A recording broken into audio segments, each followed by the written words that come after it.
9 अगस्त को देश को शर्मसार कर देने वाली घटना कलकत्ता से सामने आई थी, जहां एक डॉक्टर महिला के साथ बलात्कार कर उसकी क्रूरता से हत्या कर दी गई थी। इस घटना से पूरा देश जो है वो जल उठा है। देश भर के डॉक्टर्स जो है वो काम बंद आंदोलन पर सड़कों पर उतर आए हैं। आप देख सकते हैं कि यहाँ पर डॉक्टर्स का रोष नजर आ रहा है, किस तरीके से वो अपनी सुरक्षा की मांग करते हुए नजर आ रही है सरकार से। सवाल ये उठता है कि सरकार इन घटनाओं पर मौन क्यों है, सरकार अब तक कोई कदम क्यों नहीं उठा पा रही है, सरकार आरोपी के खिलाफ फास्ट ट्रैक कोर्ट में दाखिल क्यों नहीं कर पा रही है। सबसे बड़ा दुर्भाग्य ये है देश का कि आज भी वो आरोपी सांसें ले रहा है और एक महिला डॉक्टर की सांसें जो है वो रुक चुकी है। आखिर हमारी सरकार कब जागेगी, यही ऐसे सवाल जो है वो आज पैदा होते हैं। महिला होने के तौर पर मेरी भी एक अपील है कि ऐसे आरोपियों को जल्द से जल्द सजा मिलनी चाहिए या फिर उनको बीच सड़क पर, बीच चौराहे पर फांसी की सजा दे देनी चाहिए, ताकि कोई भी ऐसा दरिंदा हो जो महिलाओं को इस नजर से देखने का सोचता हो, उसके मन में एक डर पैदा हो। महिलाओं के साथ दुर्व्यवहार हो रहा है, बलात्कार की घटनाएं जो है वो रुकने का नाम नहीं ले रही है, सिर्फ महिला ही इसकी शिकार हो रही है, फिर भी सरकार खामोश है। क्या कहना चाहोगे? ये बहुत गलत बात है। जब तक अपनी जो लोगों की जब तक सर्विसेज बननी होगी तब तक उन्हें रियलाइज नहीं होगा कि ये सीरियस इशू है। अभी मेडिकल वालों ने इमरजेंसी सर्विसेज चालू रखी है, नॉन इमरजेंसी बंद कर रखी है। जब तक इमरजेंसी बंद नहीं होगी तब तक लोगों को रियलाइज नहीं होगा। जब तक खुद पे नहीं आती तब तक किसी को समझेगा नहीं। क्या मांग है इस पर? अभी भी आरोपी जिंदा है, सांसें ले रहा है। दुर्भाग्य बात है ये हमारे लिए कि वो आरोपी को अभी तक पुलिस कस्टडी में रखा गया है, सेफली रखा गया है। शर्मनाक बात है, क्या कहोगे? मैं बोलूंगी Mamata Banerjee, shame on you Mamata Banerjee, you should resign now. कुछ नहीं कर रही है आप, एक बेटी की जान चली गई और कितनी निर्भया पैदा करनी है आपको। Shem on you. मैं सिर्फ ममता बनर्जी को दोषी ठहराती हूँ। Shem on you. आपका क्या कहना है? महिला डॉक्टर जो इस वक्त हमारे बीच नहीं रही है, काफी बर्बरता से उनकी हत्या की गई है, क्या कहोगे? ये पहली बार नहीं है, ऐसा हर दिन हो रहा है इंडिया में और ये बार बार हो रहा है। और ये डॉक्टर की बात नहीं है, ये एक लड़की की भी बात नहीं है, लड़कों के साथ भी हो रहा है सेक्सुअल अब्यूज। और ये बंद भी नहीं हो रहा है, ना हमारा लॉ कुछ कर रहा है इस बारे में। यहाँ पे लॉज है लेकिन उनको कोई इन्फोर्स नहीं कर रहा है। बहुत गलत है ये सब और हम लोगों के पास कुछ कहने के लिए भी नहीं है। यहाँ पे इतने लोग गैदर हुए हैं, यहाँ पे चिल्ला रहे हैं। सिर्फ मेडिकल स्टूडेंट्स क्यों है यहाँ पे लोग निकल रहे हैं, वीडियोस बना रहे हैं, देख के जा रहे हैं, किसी को कोई फर्क नहीं पड़ रहा है। कहीं पे किसी के घर में हुआ होता। हम और मैम से बात करेंगे, उनका क्या कहना है इस पर। We want justice! We want justice! We want justice! बहुत दुर्भाग्य घटना है ये देश के लिए, शर्मसार कर रही है देश, पूरे देश भर को। सुरक्षा हमारा अधिकार है। या देश भर की सरकार कोई कदम नहीं उठा पा रही है, क्या करें? प्रोटेस्ट में रहेंगे जितना टाइम तक हमें कोई सॉल्यूशन नहीं मिलता। हमें सॉल्यूशन चाहिए। हमें ऐसा नहीं है कि हमें काम नहीं कर रहा है, हम काम करेंगे। हम दिल लगा के 36 घंटे 38 घंटा काम करेंगे। हमें सेफ्टी चाहिए, हमें अपनी ड्यूटी चाहिए। सेफ्टी सबसे पहले वर्क प्लेस पे चाहिए। कोई भी लड़की ऐसा नहीं होना चाहिए कि वो आज सेफ नहीं फील कर रही है। If I am going at 2 o'clock at my work, I should feel safe about it. इसलिए हमें, और एक सेंट्रल प्रोटेक्शन एक्ट है जिसकी हमारी सबसे बड़ी मांग है। तो हमें एक एक्ट है जिसके लिए डॉक्टर्स पे अगर कोई भी वायलेंस होता है वो चाहिए, वो कभी नहीं होना चाहिए। हम कोई भी और भी दफ्तर जा सकते हैं लेकिन वहाँ पे उसके ऊपर कोई अटैक कर सकता है क्या? नहीं। तो आज ये डॉक्टर पर कैसे? डॉक्टर के पहले वो एक नारी भी थी। How can someone act over a woman eight their work place? हमको सिर्फ दो चीज़ें चाहिए, एक safety at work, safety for women. ये दो हमारा मोटिव एजेंडा है। ये जैसे आएगा हम अपनी प्रोटेस्ट खत्म कर देंगे, पर जब तक इसका कोई सॉल्यूशन नहीं है, we are together in this. IMA is with us, MARD is with us, interns हमारे साथ है, सारे लोग हमारे साथ हैं। And we expect all over doctors, all over the India के डॉक्टर्स चाहिए हमें, हम सब साथ में। उसके बाद ये दूसरी जो हम प्रोटेस्ट कर रहे हैं यहाँ पे, इसलिए हम इकट्ठा हुए कि जनरल पब्लिक को भी पता चले कि it's not just about doctors. सिर्फ और सिर्फ डॉक्टर ही नहीं है, हम सारे के सारे लोग यहाँ पे, कॉमन पब्लिक, वुमेन, किसी के भी साथ हो सकता था। तो हम सब साथ में जाके इसका सॉल्यूशन चाहते हैं। एंड एट लास्ट हम गवर्नमेंट से रिक्वेस्ट करते हैं कि प्लीज़ इसका सॉल्यूशन लाए। आज जो कलकत्ता में आरजी कार हॉस्पिटल में जो ये मामला हुआ है, सभी को मालूम है कि इसे छुपा नहीं हुआ है। इसके तरह से आज ऑल इंडिया हमारे आईएमए ने आज बंद का आह्वान दिया था। इसके तहत आज हमारे पूरे all India Indian medical association Nagpur की तरफ से टोटल 100% आज डॉक्टरों ने सम किया है, बंद किया है। ना ओपीडी हो रही है, ना ऑपरेशन हो रहे हैं, ना कुछ हो रहा है, सिर्फ इमरजेंसी सेवाएं दे रहे हैं। और हमारी मांगे आप सबके ऑलरेडी सबको पता है कि हमको जस्टिस चाहिए है, हमको डॉक्टर्स की सेफ्टी चाहिए है। हमारे जो वुमेन कलीग्स है और वुमेन जो इन जनरल भी है, उनको लिए वर्क प्लेस में सेफ्टी होना चाहिए। हमारे घर में, हमारे हॉस्पिटल में आके अगर कोई मार के जाता है तो बहुत गलत है। इसके लिए कोई सख्त कानून पारित करने चाहिए। जल्दी जल्दी इसकी सीबीआई इंक्वायरी से क्या आता है निष्कर्ष, और ये फास्ट ट्रैक पे करके इसको मुकाम पे लगाना चाहिए, ये हमारी मांग है। मैं डॉक्टर विरल Shah, joint secretary IMA Nagpur, हमारे पूरे नागपुर आईएमए की तरफ से सारी मांगे आपको बता चुके हैं।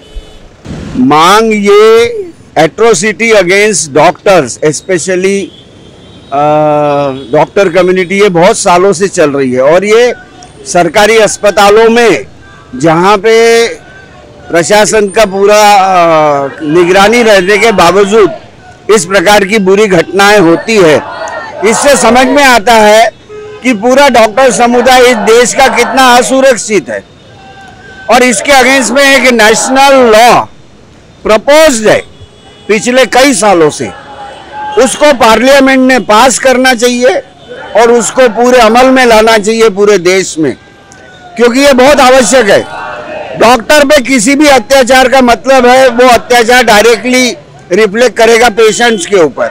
हमको अच्छा नहीं लग रहा इस प्रकार का प्रदर्शन करके, मरीजों को सफर होना पड़ रहा आज, लेकिन नाइलाज है सब लोग, क्योंकि सरकार के कानों पे यदि कोई बात नहीं जाएगी और सालों साल से ये चल रहा है तो इसके लिए ये मजबूरी में ऐसा प्रदर्शन करने के, और ये बड़ा दुर्भाग्यपूर्ण है हमारे देश के लिए। जो बलात्कार के मामले हो रहे हैं कि पिछले हफ्ते में जो हुआ, जो जघन्य अपराध है, मल्टीपल टाइम्स उसका रेप हुआ है एंड उसके बाद उसका खून करके छोड़ा है, मर्डर कर दिया है, उसके बाद भी बारंबार ये घटनाएं हो रही है।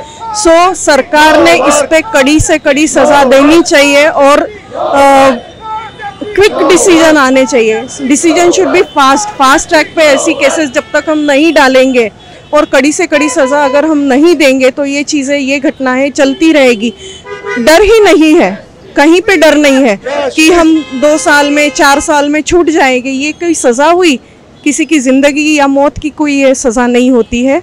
सो कड़ी से कड़ी सज़ा होनी चाहिए। और जो भी कलकत्ता में इंसिडेंस हुआ है एक डॉक्टर महिला के साथ, एक महिला के साथ जो इंसिडेंस होता है, चाहे वो डॉक्टर हो, चाहे वो इंजीनियर हो, चाहे वो पुलिस वाली हो या चाहे कोई भी प्रोफेशन की हो, तो वो महिला को उसके वर्क प्लेस पे सेफ्टी मिलनी चाहिए।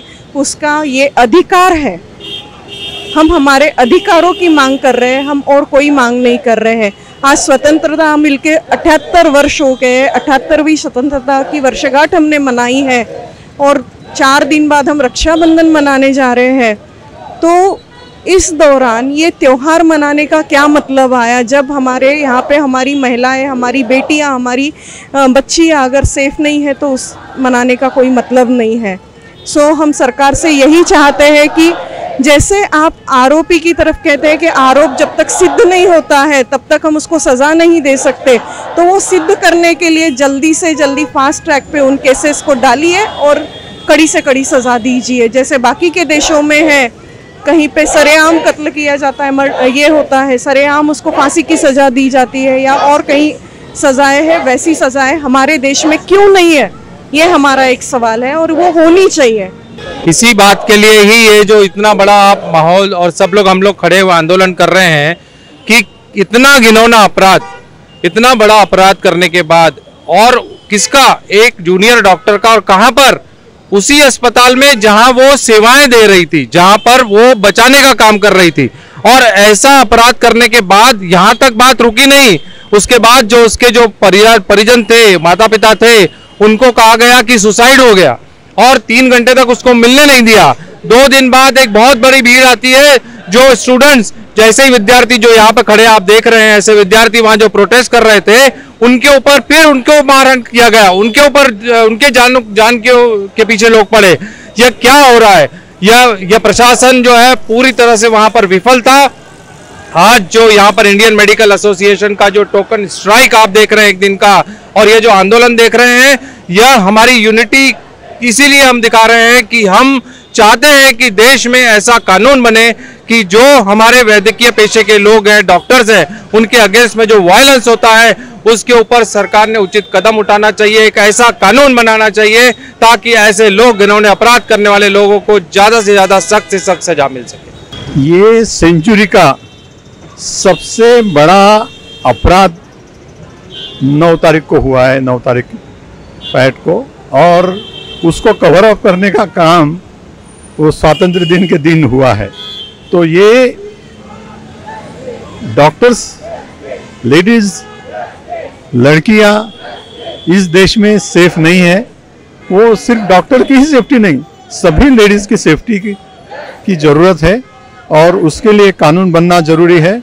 और जब भी ऐसा होता है तो उनको तुरंत अरेस्ट होना चाहिए, तुरंत सजा मिलनी चाहिए, फास्ट ट्रैक चलना चाहिए। उसके ऊपर गवर्नमेंट ने, जुडिशरी ने इमीडिएट एक्शन नहीं लेंगे और बहुत बार ऐसा देखा गया है कि वो छूट जाते हैं। हमारा देश का दुर्भाग्य है कि रेपिस्ट लोगों का स्वागत होता है छूटने के बाद। ये और क्या हो सकता है? कितना दुर्भाग्य है ये देश में।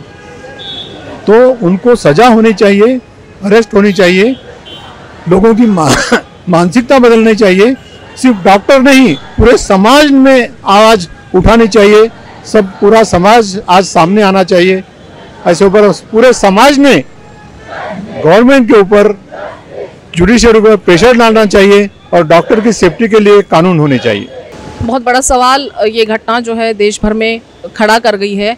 एक तो महिला सुरक्षा और आज़ादी महिलाओं की, क्योंकि जो जघन्य अपराध दरिंदों ने किया है डॉक्टर महिला के साथ, वो काफ़ी शर्मनाक है। देश को शर्मसार कर दिया इस घटना ने। लेकिन अब तक कोई सरकार द्वारा कोई ठोस कदम नहीं उठाया जा रहा है, जिसके चलते देश भर के डॉक्टर्स काम बंद आंदोलन करके सड़क पर उतर आए हैं। उम्मीद करते हैं कि सरकार कुछ ना कुछ कदम महिलाओं की सुरक्षा को लेकर जरूर उठाएगी। कैमरा पर्सन मोहन मिश्रा के साथ मैं अमृता, महाराष्ट्र टीवी 24 के लिए नमस्कार।